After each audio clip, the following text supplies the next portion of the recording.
ஆகாஷவாணி.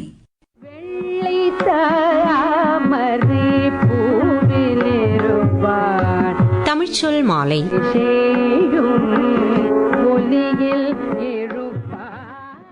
வணக்கம் நேர்களே, இது தமிழ்ச்சொல் மாலை.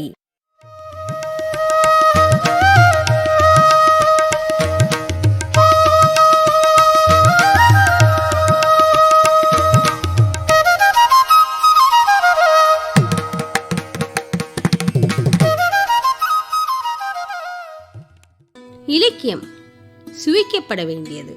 அது சுவைக்கப்படும் போதுதான் அதை படைத்தவனின் உணர்வுகளும் உள்ள குமுறல்களும் தொலைநோக்கு பார்வையும் வாசகர்களுக்கு தென்படும். அவற்றை சுவைக்கப்படாமல் இருந்தால் அவை உயிரும் மெய்யுமான சில எழுத்துக்கள் மட்டுமே. அந்த எழுத்துக்களால் ஒரு புதிய எழுத்தாளனை உருவாக்கவோ அவனது சிந்தனைகளை சமூக மாற்றத்திற்காக வித்திடவோ முடியாது. ஆகவே ஒரு வாசகன் ஒரு எழுத்தாளனை படிக்கும் போதும் அந்த இலக்கியத்தின் சுவையை அனுபவிக்கும் போதுதான் அந்த படைப்பானது ஒரு சிறந்த படைப்பாக மாறுகின்றது.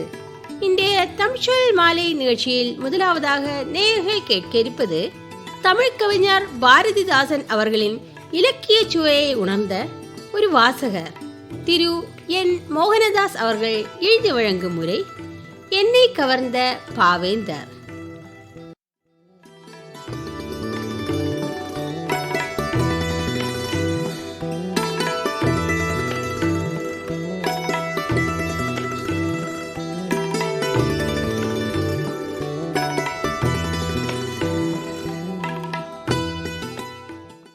கவிஞன் பிறந்தபின் கவிதை பிறக்கும்.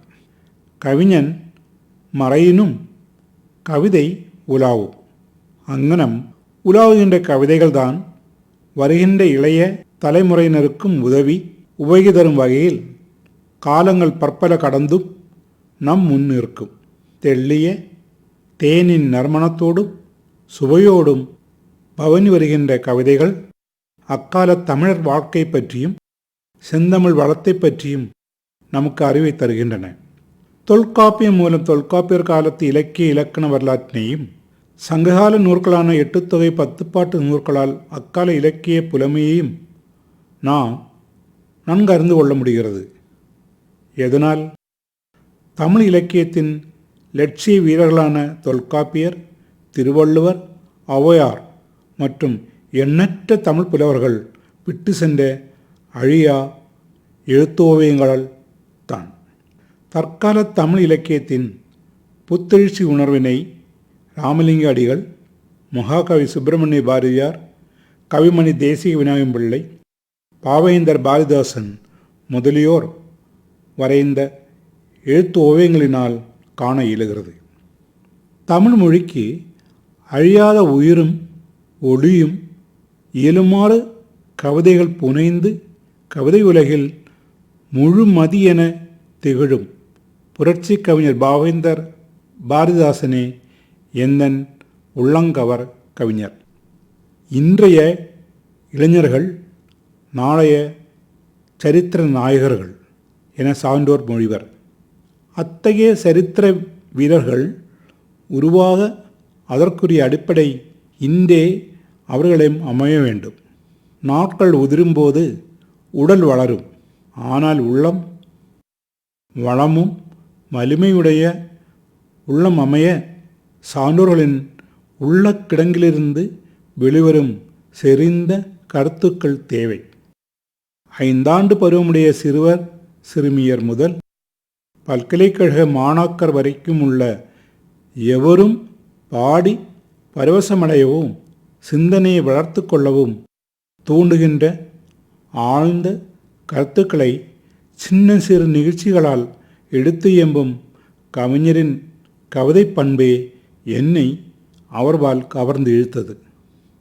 தாலாட்டும் துயிலெழுப்பும் எனும் தலைப்பில் வரும் கைவீசம்மா கைவீசு, கடலை வாங்கலாம் கைவீசு, நெய் உருண்டை கைவீசு, நிறைய வாங்கலாம் கைவீசு, பொய்யா சொல்வேன் கைவீசு, போலி வாங்கலாம் கைவீசு, வெயில் போகும் கைவீசு.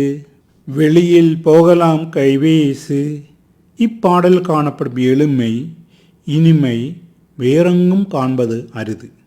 உயிர்கள் எனும் தலைப்பில் வருகின்ற வீட்டு மிருகங்கள், பறவைகள் முதலியன பற்றிய கவிதைகள் இனிமையும் கருத்தாழமும் உடையவை.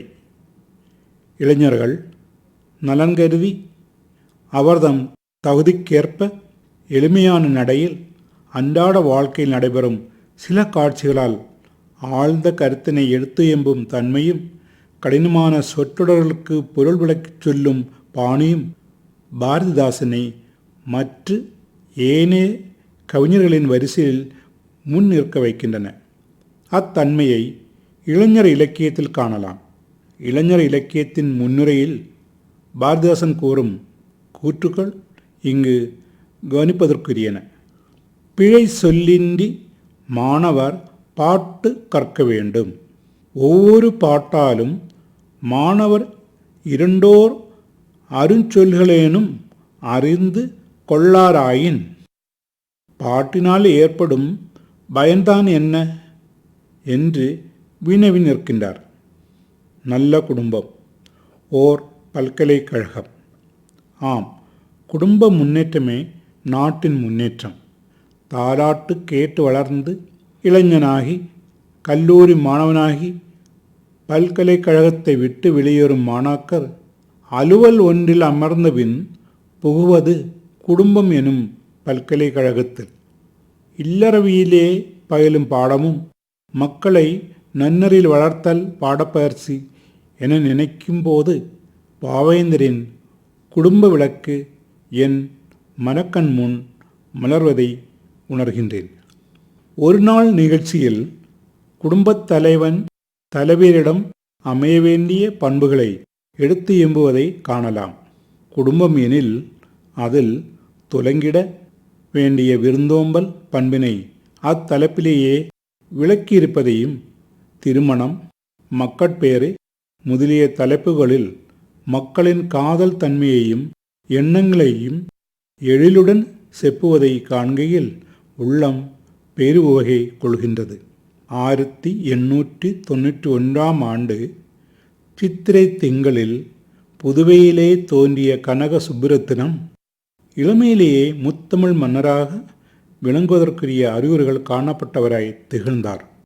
ஒரு சமயம் நண்பர்கள் முன்னிலையில் வைத்து சுப்புரத்தினம் ஓர் கவி இயற்ற வல்லவன் என்று பாரதியார் கூற, எங்கே எழுத சொல்லுங்கள் பார்ப்போம் என நண்பர்கள் நவில, பாடு என பாரதியார் புகழ, எங்கெங்கு காணினும் சக்தியடா என ஆரம்பித்து 2 பாடல்களை பாடினார் கனக சுப்புரத்தினம். அதன் அழகும் பொருளும் அவரை பாரதிதாசன் என தமிழ்நாட்டிற்கு பறைசாற்றிற்று. பாரதியாரால் பாராட்டப்பட்டு பாரதிதாசன் என்னும் பெயர் பெற்றார். இது உண்மையே. ஆனால் புரட்சி கவிஞர் என புகழ காரணம் யாது? பாரதிதாசன் கவிதைகள் என்ற தலைப்பில் வெளியான 3 பகுதிகளை படிக்கும்போது இக்கேள்விக்கு தானாகவே விடை புலப்படுவதை காணலாம். பகுத்தறிவு திறனுடன் சிந்தனைக்கு விருந்தாக அமையும் அற்பாடல்கள் ஒவ்வொன்றும் மூட நம்பிக்கைகளை ஒன்றன்பின் ஒன்றாக விரட்டி அறிவொளியை தரும் வல்லமை உடையவை என்பதற்கு ஒரு சில எடுத்துக்காட்டுகள் இதோ. நாட்டின் முன்னேற்றத்திற்கு முட்டுக்கட்டையாக விளங்கும் மதவாதிகளின் பித்தலாட்டங்களை தம்முடைய ஏட்டிலும் பாட்டிலும் இடைவிடாது எடுத்து எம்பி வந்தவர் பாவேந்தர். பட்டு மெத்தை தனிலே மனமே பரவும் பூக்களின் மேல் தட்டினீர் பஷணங்கள் அருத்தி சைவத்தை என தொடரும் சொற்றொடர்களிலிருந்து அவர்களின் முறையீடுகளை தோலிருத்து காட்டுவதை காணலாம். கடவுள் மறைந்தார் எனும் தலைப்பில் வரும் கனமான கடவுளே உரை செய்த சிற்பி எவன் காட்டுவீர் என்றவுடன் கடவுளை காண்கிறேன் எனும் அடிகளும், தீவாளியா எனும் தலைப்பில் வருகின்ற நரகனை கொன்ற நாள் நல்விழா நாளா நரகன் இறந்தால் நன்மை யாருக்கு? நரகன் என்பவன் நல்லனா தீயனா? எண்ணாத எதையும் நண்ணுவதென்பது படித்தவர் செயலும் பண்பும் ஆகுமா? வழக்கம் என்பதில் ஒழுக்கம் இல்லையேல் கழுத்து போயினும் கை கொள்ள வேண்டாம். தீவா வலியும் மானத்துக்கு தீ வாளியாயின் சி என்று விடுவாரே எனும் வரிகள் மூடப்பழக்க வழக்கப் போர்வையிலிருந்து வெளிப்பட்டு சிந்தனை செய்ய தூண்டுகின்றவை. ஒவ்வொரு தமிழ் மகனின் உதிரத்தையும் ஒதித்தெழ செய்து வீறுகொண்டு சீர்திருத்தங்கள் செய்ய தூண்டுகின்ற வல்லமை உடையவை என்றோ. ஒன்றை பின்பற்றுவதனால் உள்ள நன்மை தீமைகளை எடுத்து எம்பி சிந்திக்க வைத்து தன்மான உணர்ச்சியுடன் தலை நிமிர்ந்து நிற்கச் செய்த இக்கவிஞன் என்போன்ற பொதுமை விரும்பும் இளைஞரை கவர்ந்ததில் வியப்பில்லை எனலாம். சீர்திருத்தவாதியான பாவேந்தர் சமூகத்தில் புனிதமான இடம் என வழங்கும் ஆலயங்களின் நிலை பற்றி எவ்வாறு உரைக்கின்றார்? நமது தேசத்தந்தை அண்ணல் காந்தியார் ஒருமுறை சொன்னார், ஆலயங்கள் விபசார விடுதிகளாகிவிட்டன என்று. பாவேந்தரோ வாயிலிட்டு தொப்பை வளர்க்கும் சதிக்கிடங்கிய கோவில்கள் என்கிறார். எத்தகைய உண்மை! திருக்குறளுக்கு உரை எழுதிய பரிமேலழகரின் உரையே சிறந்தது என நாம் எண்ணிக்கொண்டிருக்கும் வேளையில் அக்கருத்தினை மாற்றியமைப்பதை பாவேந்தரின் பாடலில் காணலாம். வடநூல் கொண்டே வள்ளுவர் குறளை ஈட்டினார் என்றே எண்ண மேற்படும்படி உரை செய்துள்ளார் பரிமேலழகர் என கூறி அதற்கு சான்றாக எடுத்துக்காட்டு ஒன்றையும் தருகின்றார். ஒழுக்கமுடைமை குழுமை என்பதற்கு உரை சொல்கின்றார் பரிமேலழகர். தத்தம் வர்ணத்திற்கும் நிலைக்கும் ஓதப்பட்ட ஒழுக்கம் தன்னை உடையராதல் உரைதானா இது என்று கேட்டு சரியான பொருளை ஒழுக்கமுடைமை உயர் தமிழ் குடிமகனின் தன்மை உடையராதல் தரும். இது குடிமை என்பது குடிகளின் தன்மையே என்பனவற்றை இசைபெறு திருக்குறள் என்னும் பகுதியில் சீற்றங்கொண்டு கூறுவதை காணலாம். மறையெனப்படுவது தமிழ் நான்மறை நூல், மற்றை மறைநூல் பிறன் வந்த குறைநூல், முறையாய் இவைகற்கு சான்று காட்டி முழக்கம் செய்த முத்தமிழ் அறிஞன் எனும் பாடல் வரிகளினால் தமிழின் சிறப்பு ஏற்றம் பெறுவதை நாம் கண்கூடாக காணலாம். காலந்தோறும் வளர்ந்து வந்த காப்பிய மரபில் எழுந்த கதாபாத்திரங்களிலிருந்து மாறுபட்டவை பாரதிதாசன் படைத்த கதாபாத்திரங்கள்.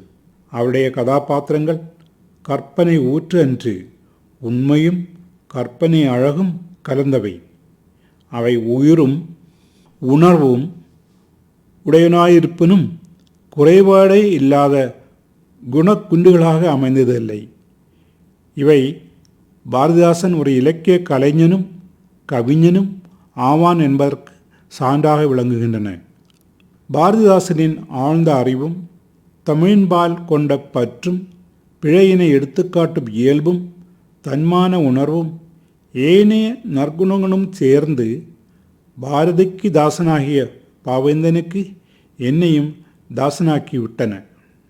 புலமை மிக்க எளிய இனிய ஆழ்ந்த உயர்ந்த செறிந்த கருத்துக்கள் நிறைந்த பாடல்களை இசையமது, பாண்டியன் பரிசு, இளைஞர் இலக்கியம், குடும்ப விளக்கு என செறிவுமிக்க படைப்புகள் மூலம் எழுத்தறிவுடையோரையும் பாமரனையும் ஒருங்கே சிந்திக்க வைத்த சமூக சீர்திருத்த செம்மல் புரட்சி கவிஞர் பாவேந்தர் பாரதிதாசன் எனும் கனக சுப்பிரத்தினம் நாமம் நிலைத்து நிற்கும். செந்தமிழ் வளர்த்த செம்மலின் புகழுடம்பு அழியா. ஊரில் தமிழன் மார்பை தட்டி பாரில் தமிழன் நானே என்னும் சீரை தந்த தமிழே வாழ்க, ஓரா உலகின் ஒளியே வாழ்க.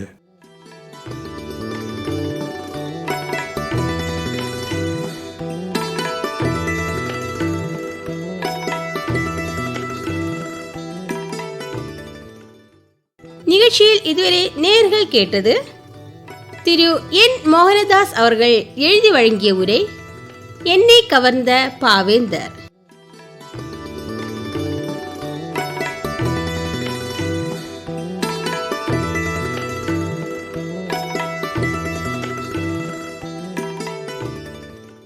நேர்கள் கேட்டுக்கொண்டிருப்பது ஆகாஷவாணியின் தமிழ்ச்சொல் மாலை.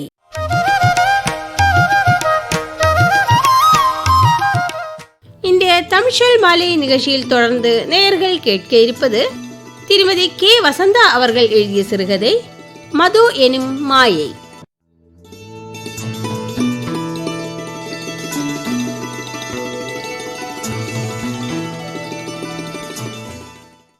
இன்று நவம்பர் 8, கிருஷ்ணனின் நினைவு நாள். காலங்கள் எவ்வளவு கடந்து போகியும் அவளது கண்களில் இன்னும் ஈரம் வற்றதாக தோன்றவில்லை. சுபத்ராவிற்கு 30 வருடங்களுக்கு முன்பு மாற்று ஜாதியில்பட்ட கிருஷ்ணனை பிடிவாதமாக திருமணம் செய்து கொண்டதால் 2 ஊர்களுக்கிடையே பெருஞ்சண்டையே தோன்றிவிட்டது. உற்றார் உறவினர்களும் ஊர் மக்களும் சுபத்ரா கிருஷ்ணன் தம்பதியினரே ஏதோ இரு தீவிரவாதிகளைப் போல் சித்தரித்து ஒதுக்கி வைத்தனர். ஏன், இருவரின் பெற்றோர் மற்றும் சகோதரர்கள் கூட முகத்தை ஏறிட்டு பார்க்கவே தயாராகவில்லை. இதுதான் அவர்களை மிகவும் வாட்டியது. ஊரை விட்டு வேறு ஊருக்கு சென்று விடுவோம் என்று இருவரும் நினைத்தனர். பின்பு வேண்டாம், தங்களை ஒதுக்கி வைத்த இந்த சமூகத்தின் முன்னேயே வாழ்ந்து காட்ட வேண்டும் என்ற எண்ணமும் தோன்றியது. மதத்திற்கும் ஜாதிக்கும் அப்பாற்பட்ட ஒரு புதிய வாழ்வை துவங்கினார்கள் சுபத்ரா கிருஷ்ணன் தம்பதியினர். கிருஷ்ணன் ஒரு காகித அச்சு தொழிற்சாலையில் வேலை பார்த்து வருகிறார். வாழ்க்கை என்பது ஒரு வாகன பயணம் போன்றதல்லவா? எல்லா சக்கரங்களும் ஒன்று போல் உருண்டால்தான் வாகனம் முன்னேறி செல்லும். இதை உணர்ந்து கொண்ட சுபத்ராவும் தன் கணவருடன் அதே அச்சாலையில் ஒரு வேலை தேடிக்கொண்டார். சுபத்ரா வேலைக்கு போவதைக் கண்ட உற்றார் உறவினர்கள் உதடுகள் முணுமுணுக்க துவங்கின. பாத்தியா, எவ்வளோ செல்லமா வீட்டில் இருந்த பொண்ணு, இப்போ பாரு அந்த கிருஷ்ணனை கல்யாணம் பண்ண போய் ஒருவேளை சோத்துக்கு அவ வேலைக்கு போக வேண்டியிருக்கு.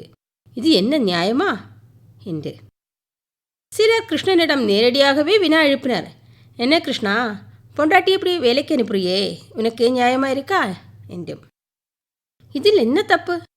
அவள் 4 கிளாஸ் படித்தவ தானே, ஏன் வீட்டில் பூட்டு வைக்கணும்? அவளும் 4 பேர் மத்தியில் பழகி வேலை தானே பார்க்குறா, நல்ல விஷயம்தானே என்று பதிலளித்தான் கிருஷ்ணன். கேள்வி கேட்டவர்கள் கிருஷ்ணனிடம் போய் கேள்வி கேட்டதுதான் மிச்சம் என்றே நினைத்தனர். வருடங்கள் 5 கடந்து போனது. இருவருக்கும் அழகான 2 குழந்தைகள் பிறந்தனர். ஒரு மகனும் ஒரு மகளும். சந்தோஷ், சந்தியா. ஊரே வியந்து பேசும் அளவிற்கு அவர்களது வாழ்க்கை அழகாகவே இருந்தது. மற்றவர்கள் முன் வாழ்ந்து காட்ட வேண்டும் என்ற ஆவேசத்தில் வாழ்வில் ஒரு சில ஆர்ப்பாடங்களும் செலவுகளும் மிகையானது. போதாக்குறைக்கு கிருஷ்ணனிடம் மதுபானமும் துவங்கியது. நாளடைவில் அது தீவிரமாகிவிட்டது. சிறிது சிறிதாக குடும்ப பிரச்சனைகளும் தலைதுவக்க துவங்கின. கணவன் மனைவி பிரச்சனைகள் கலவரமாக இருவருக்கும் அச்சாலையில் வேலையே பறிபோய்விட்டது. கையில் காசு இல்லாததால் குடும்ப செலவுகளும் குழந்தைகளின் படிப்பு, மருத்துவமனை செலவு என்று அன்றாட செலவுகளும் அவர்களை மிகவும் வற்புறுத்தியது. கிருஷ்ணனோ காலை ஏதாவது சின்ன சின்ன வேலைகள் செய்து கிடைத்த காசிற்கு மது அருந்தியும் சிகரெட் பிடித்தும் தனது செலவுகளை மட்டுமே கவனித்து வந்திருந்தார். ஒரு நாள் மகன் சந்தோஷருக்கு மிகுந்த காய்ச்சல். சுபத்ரா தன் கணவனை ஃபோனில் அழைத்தாள். என்னங்க, பையனுக்கு ரொம்ப காய்ச்சலாக இருக்கு, ஆஸ்பத்திரிக்கு போகணும், சீக்கிரமா வாங்க, கிடைக்கிற காசை குடிச்சு தீர்த்துடாதீங்க, பத்திரமா கொண்டு வாங்க. சரி சரி, போனே வை என்றான் கிருஷ்ணன். அன்று மாலை சுபத்ரா மகனை ஆஸ்பத்திரிக்கு கொண்டு செல்ல தயாராகி கிருஷ்ணனுக்காக காத்திருந்தாள். மாலை 6 மணியும் கிருஷ்ணன் வரவில்லை. மணி 7 ஆகியது, 8 ஆகிவிட்டது. எனினும் கிருஷ்ணன் வீட்டில் வந்தபாடில்லை. இதனால் கோபமற்ற சுமித்ரா பக்கத்து வீட்டு சுனிதாவிடம் பணம் கடன் வாங்கி மகனை கொண்டு மருத்துவமனைக்கு சென்றாள். அன்றிரவு 10 மணிக்கு கிருஷ்ணன் மது அருந்தி சுய நினைவிழந்து வீட்டிற்கு வந்து சேர்ந்தார். இது சுபத்ராவால் சிறிது கூட ஒத்துக்கொள்ள முடியவில்லை. சண்டை மூண்டது. குடிபோதையில் சுபத்ராவையும் குழந்தைகளையும் ஓங்கி அறைந்தான் கிருஷ்ணன். தன் குடும்பத்தாரை எதிர்த்து கிருஷ்ணனை திருமணம் செய்து வெற்றிகரமான ஒரு வாழ்க்கை வாழ்ந்த காட்ட வேண்டும் என்றது அவளது நினைவுகள் மண்ணாகி போனது. நாளுக்கு நாள் குடும்ப பிரச்சனைகள் கூடுகின்றதே தவிர குறைந்த பாடில்லை. வீட்டின் ஏழ்மை நிலையோ உச்சத்தை தொட்டுவிட்டது. கிருஷ்ணனின் பழக்கத்தில் எந்த மாற்றமும் இல்லை. அவனுக்கு கூறாத உபதேசங்கள் இல்லை. எது கூறியும் அவனது நினைவுகளெல்லாம் குடிபோதையில் முழுகி போய்விட்டது. சுபத்ரா இனியும் பொறுக்க தயாராகவில்லை. யார் யாரையோ கைகால் பிடித்து ஒரு தினசரி சம்பள அடிப்படையில் ஒரு தனியார் மருத்துவமனையில் ரிசப்ஷனிஸ்டாக வேலைக்கு சேர்ந்தாள். ஒன்றுமே இல்லாத இருந்த இடத்திலிருந்து அவளுக்கு கிடைத்த அந்த சிறிய வருமானம் பெரும் ஆறுதலாக இருந்தது. குழந்தைகளை பட்டினிக்கு போடாமல் இருப்பதே மிகவும் ஆறுதல் என்று தன்னை தேற்றிக் கொண்டாள் சுபத்ரா. மாலையில் கிருஷ்ணன் வீட்டில் வந்தால் நடக்கும் கோலாகலத்தால் பலமுறை சமைத்த உணவை கூட தன் குழந்தைகளுக்கு கொடுக்க முடியால் தவிர்த்த தினங்கள் உண்டு. எனவே தற்போதெல்லாம் அவள் குழந்தைகளுக்கு கிருஷ்ணன் வீட்டில் வருவதற்கு முன்னே உணவை கொடுத்து பக்கத்து வீட்டு சுனிதாவில் அனுப்பிவிடுவாள். சில வேளைகளில் குழந்தைகள் அங்கே படுத்து தூங்கி விடுவார்கள். பின்பு இரவு கிருஷ்ணன் தூங்கிய பிறகுதான் அங்கே தன் குழந்தைகளை வீட்டிற்கு கொண்டு வருவாள். ஏன், இதைவிட கேவலமாகவே தானும் தன் குழந்தைகளும் கணவர் வீட்டிலிருந்தும் பத்திரமாக இல்லை என்ற எண்ணத்தில் அவளுக்கு தோன்றிய ஒரு எண்ணம்தான் வீட்டில் ஒரு நாயே அவள் வாங்கி கட்டிவிட்டாள். இவ்வாறாக கிருஷ்ணன் சுபத்ரா குடும்பம் பல தினங்களாக அப்படியே ஓடிக்கொண்டிருந்தது. ஒரு நாள் மாலை சுபத்ரா மருத்துவமனையிலிருந்து வீட்டிற்கு கிளம்பும் தருணத்தில் மருத்துவமனையில் ஒரு ஆம்புலன்ஸ் வந்து நின்றது. பொதுவாக இவ்வாறு ஆம்புலன்ஸ்கள் வரும்போது அவள் நினைப்பாள், கடவுளே, அந்த ஆம்புலன்ஸில் வந்தவர் யாராக இருந்தாலும் சுகமடைந்து வீட்டில் திரும்பிவிட வேண்டும். அவருக்காக அங்கு ஒரு குடும்பம் காத்திருக்கிறது. அவர்களுக்காக இவர் வீடு திரும்பி செல்ல வேண்டும் என்று தன் மனதில் வேண்டிக் கொள்வாள். அன்றும் வழக்கம் போல் அந்த ஆம்புலன்ஸை கண்டவுடன் அவள் மனதில் வேண்டினாள், இந்த ஆம்புலன்ஸில் வந்தவர் யாராக இருந்தாலும் பத்திரமாக வீடு திரும்ப வேண்டும். அவருக்காக அவரது குடும்பம் காத்திருக்கிறது என்று வேண்டிக்கொண்டு பஸ் ஸ்டாப்பை நோக்கி நடந்தாள். பஸ்ஸில் ஏறினாள். பஸ்ஸில் ஏறி சற்று முன் சென்றவுடன் அவளது போனில் ஓர் அழைப்பு வந்தது. அவளது மருத்துவமனையிலிருந்து. அந்த ஆம்புலன்ஸில் வந்தவர் மற்றாரும் இல்லை, கிருஷ்ணன் தான். படபடத்து போனது அவள் நெஞ்சம். அவள் பஸ்ஸை விட்டு இறங்கி ஓடினாள். ஆஸ்பத்திரிக்கு விரைந்து வந்தாள். பார்த்தால் அங்கே கிருஷ்ணனை ஐசியூவில் அட்மிட் செய்திருந்தனர். அவள் ஓடி சென்று டாக்டரை பார்த்தாள். டாக்டர், அவர் என்னோட கணவர். என்னாச்சு அவருக்கு? என்ன சொல்கிற சுபத்ரா, உன் கணவர் நல்ல குடிப்பார்ல? ஆமாம் டாக்டர், அதுதான் பிரச்சனையே. நல்ல தண்ணி போட்டிருக்கான். ரோடை கிராஸ் பண்ணப்போ ஆக்சிடெண்ட் ஆயிருக்கு. தலையில் பெருத்த காயம். இப்போ ஒன்றுமே சொல்ல முடியாதுமா. சரி, பார்ப்போம் நமக்கு. சுபத்ரா அவருக்கு என்ன செய்வதென்றே தெரியவில்லை. கை கால்கள் தளர்ந்து போவது போல் இருந்தது. ஐயோ கடவுளே, நான் என்ன செய்வேன் என்று அலறியடித்தாள் சுபத்ரா. இரவு 10 மணி இருக்கும். சுபத்ராவை தன் அறைக்குள் அழைத்தார் டாக்டர். என்னம்மா சுபத்ரா, கிருஷ்ணன் ரொம்ப தண்ணி போடுவானா? ஆமாம் டாக்டர். டாக்டர், அவருக்கு இப்போ உடம்பு எப்படி இருக்கு? அவருக்கு பிரச்சனை எதுவும் இல்லையே என்று தழைத்த குரலில் கேட்டாள் சுபத்ரா. சுபத்ரா, நான் சொல்கிறத நீ கொஞ்சம் பொறுமையாக கேட்கணும். கிருஷ்ணனோட உடம்பு ரொம்ப வீக்காக இருக்குது. ஆக்சிடெண்ட் ஆனது மட்டும் இல்லை காரணம். கிருஷ்ணன் அளவுக்கு அதிகமாக மது அருந்தினதுனால அவனோட லிவர் வேற வீக்காக இருக்குது. இப்போ அது லிவர் சிரோசிஸ் என்ற நிலைக்கு கொண்டு விட்டுருக்கு. இந்த நிலைமையில் அவனுக்கு வேறு ட்ரீட்மெண்ட் கொடுத்து அவனோட உயிரை காப்பாற்றுறது ரொம்ப கஷ்டம். இந்த நிலைமையை நீ கண்டிப்பாக புரிஞ்சுக்கணும் சுமித்ரா. என்னால் முடிஞ்ச அளவுக்கு நான் கண்டிப்பாக உனக்கு உதவி செய்ய தயாராக இருக்கேன். ஆனால் இந்த லிவர் ப்ராப்ளம் இருக்கனால அவனுக்கு தகுந்த சிகிச்சை கொடுக்க முடியுமாங்கிறது தான் எனக்கே சந்தேகமாக இருக்குது. எதுக்கும் நீ உன் மனசை தயாராக வச்சுக்கோ சுபத்ரா என்று டாக்டர் கூறி முடிப்பதற்குள் நர்ஸ் டாக்டர் அறைக்குள் ஓடி வந்தாள். டாக்டர், வேகமாக வாங்க. கிருஷ்ணன் மூச்சுக்கிட்டாம ரொம்ப கஷ்டப்படுற மாதிரி தெரியும் டாக்டர். டாக்டர் சட்டென்று ஐசியூருக்குள் நுழைந்தார். சுபத்ராவின் மனதில் ஒன்றும் ஓடவில்லை. என்ன நடக்கிறது, என்ன நடக்கப் போகிறது ஒன்றுமே அவளுக்கு புரியவில்லை. இங்கு நடப்பது நிஜமா கனவா என்பதை கூட அவளால் உணர்ந்து கொள்ள முடியாமல் பதறிப்போயிருந்தாள் சுமித்ரா. ஐசியூவிலிருந்து திரும்பி வந்த டாக்டர் சுமித்ராவின் முகத்தை பார்ப்பதற்கு ஏதோ தைரியம் இல்லாதவரை போல் தலை குனித்தபடியே சென்று விட்டார். கிருஷ்ணனின் மரணத்திற்கு உற்றார் உறவினர்கள் அனைவரும் கூடினர். சுமித்ரா யாரையும் ஏற்றுக்கொள்ள தயாராகவில்லை.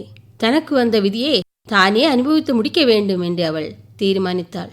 அதே மருத்துவமனையில் மீண்டும் 24 வருடங்களாக ரிசப்ஷனிஸ்டாகவே அவள் வேலை பார்த்து வருகிறாள். குழந்தைகள் இருவரும் வளர்ந்து விட்டனர். அவள் யாரையும் எதிர்பார்க்க தயாராகவில்லை. அதே மருத்துவமனையில் ரிசப்ஷனிஸ்டாக தொடர்வதே என்று தீர்மானித்தாள். ஆனால் கிருஷ்ணன் இறந்த பிறகு ஊரார் கண்களில் அவளை பழைய சுபத்ராவாக யாருக்கும் ஏற்றுக்கொள்ள முடியவில்லை. அவள் ஒரு விதவை. அதுவரை கிருஷ்ணனின் மனைவியாக பார்த்திருந்த ஊரே இன்று அவளை வேறு கண்ணுடன் பார்க்க துவங்கிவிட்டது. அதுவரை சகோதரர்கள் போல் அண்ணா என்று அழைத்திருந்தவர்கள் கூட இன்று சுபத்ராவை பார்த்து ஏதோ நகைப்பு, ஏதோ தவறான பார்வை, ஏதோ தவறான பேச்சு. திடீரென சமூகத்தில் இந்த மாற்றத்தை சுபத்ராவால் ஒன்றும் புரிந்து கொள்ள முடியவில்லை. என்ன உலகம் இது? நேற்று வரை நான் இதே ஊரில் இவர்கள் முன்னால் தானே போய்கொண்டிருந்தேன். இன்று மட்டும் ஏன் இவர்கள் என்னை இப்படி பார்க்கிறார்கள்? ஏன் இவர்கள் என்னுடன் மாற்றுச்சுவையுடன் பேசுகிறார்கள்? இதுதான் உலகமோ? தனது வாழ்க்கையை இழந்து நிற்கும் பெண்ணிற்கு இந்த சமூகம் கொடுக்கும் ஒத்துழைப்பு இதுதானா? இன்று தனக்குத்தானே பேசிக்கொண்டு எதையும் பார்க்க தேவையில்லை. எனது குழந்தைகளை எனக்கு படிக்க வைக்க வேண்டும். அவர்கள் வாழ்க்கையை பத்திரமாக்க வேண்டும். இனியும் நான் இந்த சமூகத்தின் முன்னால் தோற்றுக் கொடுக்க தயாராக இல்லை என்று தனது மனதை அது தீவிரமாக பக்குவப்படுத்தி அதை கல்லாகவே ஆக்கி கொண்டாள் சுபத்ரா. 24 வருடங்கள் கடந்தும் அதே மருத்துவமனையில் அவள் இன்றும் அதே ரிசப்ஷனிஸ்டாகவே வேலை பார்க்கிறாள். குழந்தைகள் இருவரும் வளர்ந்து விட்டனர். சுபாஷ் எம்காம் படித்து விட்டான். சந்தியா பிஎஸ்சி நர்சிங் முடித்திருக்கிறாள். எப்படியாவது இந்த மருத்துவமனையில் டாக்டரை பார்த்து இங்கேயே அவளுக்கு ஒரு வேலையை ஏற்பாடாக்கி கொடுத்து விட வேண்டும். அதே போலவே தன் மகனுக்கும் இதே மருத்துவமனையில் ஏதாவது வேலை கிடைத்தால் அதுவும் நல்லதுதானே என்று மனதில் நினைத்து கொண்டு அங்குள்ள டாக்டரை அணுகி இருவருக்கும் அதே மருத்துவமனையில் வேலையும் தேடி கொடுத்தாள் சுபத்ரா. எனினும் காலங்கள் இவ்வளவு கடந்து போகியும் கிருஷ்ணனுடன் அவள் வாழ நினைத்த வாழ்க்கை அவளால் வாழ முடியவில்லையே என்ற வருத்தம் அவளை ஆட்கொண்டே இருந்தது. மதுவின் மாயையில் சிக்கிய கிருஷ்ணனின் அவலமான அந்த வாழ்க்கையை எண்ணி எண்ணி அவள் ஒவ்வொரு நாளும் மெழுகுத்திரி போல் உருகிக்கொண்டே இருந்தாள் சுபத்ரா.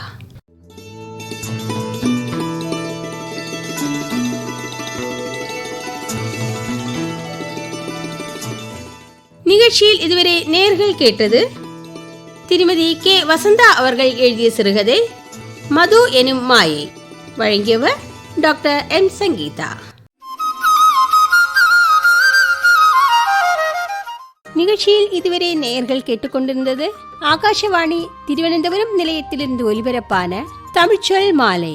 இத்துடன் இந்திய நிகழ்ச்சிகள் நிறைவடைகின்றன. மீண்டும் சந்திக்கும் வரை உங்களிடமிருந்து விடைபெறுவது எம் சங்கீதா கிருஷ்ணகுமார். நன்றி, வணக்கம்.